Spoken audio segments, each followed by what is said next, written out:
we see our nor'easter. That's what's heading our way. So temperatures more seasonable here tonight into tomorrow, with those temperatures probably close to 60 by the afternoon. Wash out for Sunday. I mean, that's going to be a rough day with lots of wind. Head to the Panthers game, get a good poncho, lots of Gore-Tex. That's going to be your friend. And then rainfall could be anywhere from 2 to 4 inches. Winds could gust 20 to 40 miles per hour on Sunday.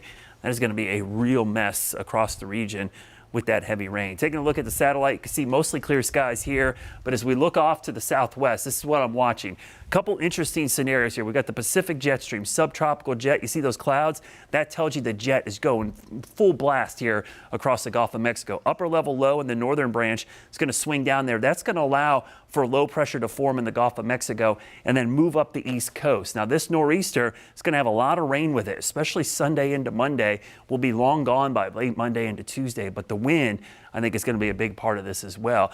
There's the low pressure beginning to develop. Probably tomorrow at this time, we're going to see it developing in the eastern Gulf of Mexico. Starts to move over Florida on Saturday with maybe severe weather and lots of wind.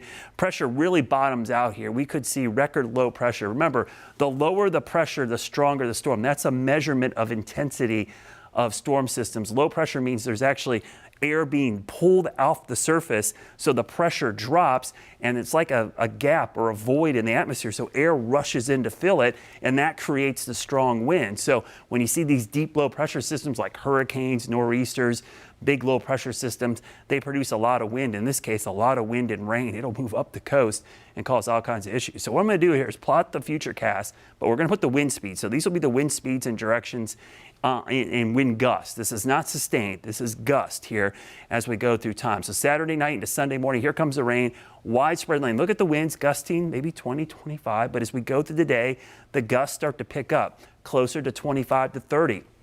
Kickoff of the Panthers game here by late afternoon. Now the gusts are getting close to tropical storm force, 40 to 45 in some cases, and then really strong winds into the evening, even as the low, moves away. It chokes me up there. So much wind. The severe weather risk over Florida initially for us, likely not a huge severe weather risk, but the flash flood risk is there. Medium threat for flash flooding across the Carolinas. That's on Sunday. How much rain are we talking about? Now, again, the specific total is probably not going to be exactly like this, but just to show you the range of possibilities, anywhere from as little as an inch, inch and a half, but some locations could pick up 3 to 4 inches of rain. You combine that with 40-mile-per-hour winds, you're going to have some trees come down, and there's going to be some scattered power outages. Even near the coast, we could see gusts near hurricane force. Outer Banks, this might be the strongest storm to affect them all year long, stronger than any hurricane or tropical storm, which we didn't have a lot. And even on the backside, we're going to see some snow mix in. Now, the low pressure has another big impact on your body. When you reduce the air pressure on your body, things expand. Fluids, joints, any kind of loose items. You know, your ears pop when you go in the mountains.